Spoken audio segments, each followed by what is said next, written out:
this morning. This is Tracie Barton-Barrett, and we find out there's a connection. You graduated from Midland, Yes. so did Joe behind the camera today, and all kinds of good things. And interestingly, you've written this lovely book about dogs. It's called Buried Deep in Our Hearts, but you don't have a dog. No. Yeah, that was a little bit of a surprise. Tell us Yes. why. Well, actually, I'm kidding. this book actually has a dog, a cat, and a horse storyline, and the three of them converge. So there's a little cat hidden underneath the dog's ear right there, and then there's a horse on the back. So it's all included in there.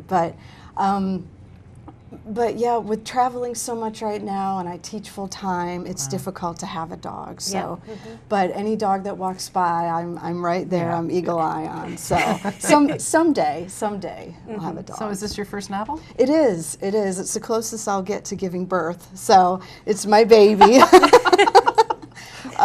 So it's my first novel, and it looks at honoring the connection we have with our animals, because for many people, animals are, veritable members of the family. Oh, they are. We know. Yeah, you have animals we have dogs then? and we're ridiculous about Yeah. it. I know. Yeah. That sounds about right, Yeah. though. That Yeah. sounds about right. So, but unfortunately, with having the animals, they don't live as long as we'd like. So, seeing the end of their life is something that, unfortunately is inevitable. So this book, I created this book to help people through that process.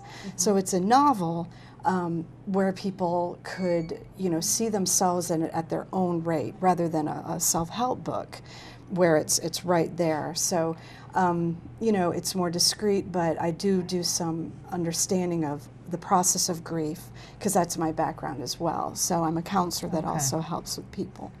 So is that why you chose to do a fiction rather than a self-help? Yeah, well, that story is interesting because it started out as a self-help book. I was a diligent graduate student, and I always knew I wanted to write a book. And I got all these research articles, and I labeled all the folders, and it sat neglected for years and dust collecting, and I kept thinking, I've got to do something about this.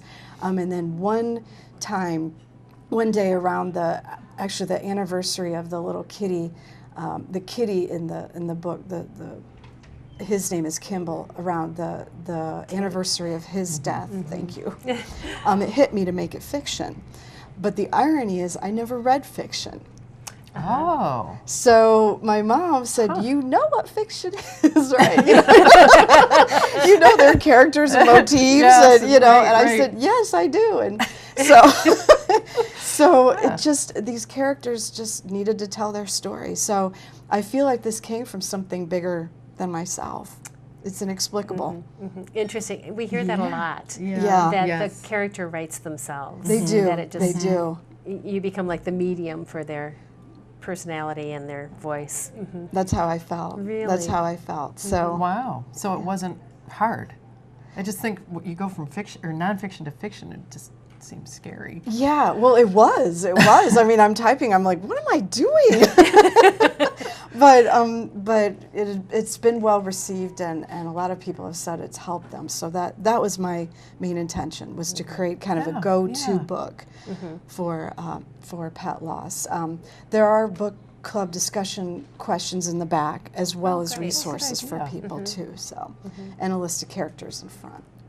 Well, I think when a family loses a pet, children grow up and become independent, and that's the goal, is to raise them to adulthood so that they leave the nest. But these pets never do, and they are always dependent on you, and daily. I mean, every day. So it's different.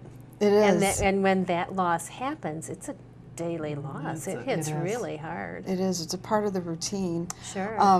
And there was one study that said 1 out of 3 pet owners up until 6 months after the death of the animal were still experiencing grief, because it's a part of the routine. And, especially people who might be older, or the pet is a major part of their support system, or empty nesters, or a 20-something that was their, grew up with, right, grew up with, like a sibling. I mean, it's, exactly. I grew up with this, exactly. cat or dog, whatever. Yep.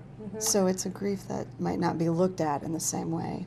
It's true. And socially, it isn't looked at the same way. Right, right. But I've never cried so hard. But I know, I know. And there were some scenes in here still that I was typing I could not get through. Really? Even writing, I'm like, this is so hard.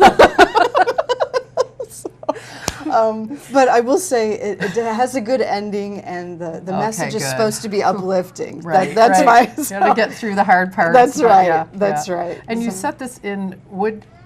Woodhaven Run is a fictional town based on Midland, my hometown of Midland. So I was born and raised in Midland, and because they say write what you know. So that's right. That's right. So.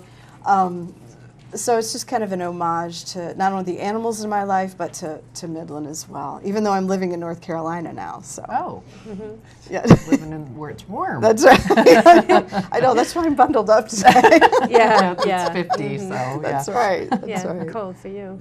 Well, that's great. Buried Deep in Our Hearts. It's a novel by Tracie, and she will be at Horizon Books Saturday, May 27th from 1 to 3. And anybody can come to meet you. Absolutely. Bring pictures of your dog. That's right. Cats. I love hearing stories. I love do. hearing them. Yeah. So. I bet. And you might even sneak in a pet. That's You didn't hear it here. right. Did you just say that? I did just say it. We have had pets on our show a few Oh times. yes. Yeah, every now and then. yeah, Yep. Not enough, I suppose. No, probably not. Tracie, thank you so much. Thank you. This has Congratulations been a on this pleasure. book. Congratulations. Thank you so much. And I'm sure it's going to be a great help to many people. I hope so. Yeah, I good. hope so. Good. Thank you. We'll be back. Welcome to On the Horizon. These are our personal picks of what to see or do this week in Northern Michigan.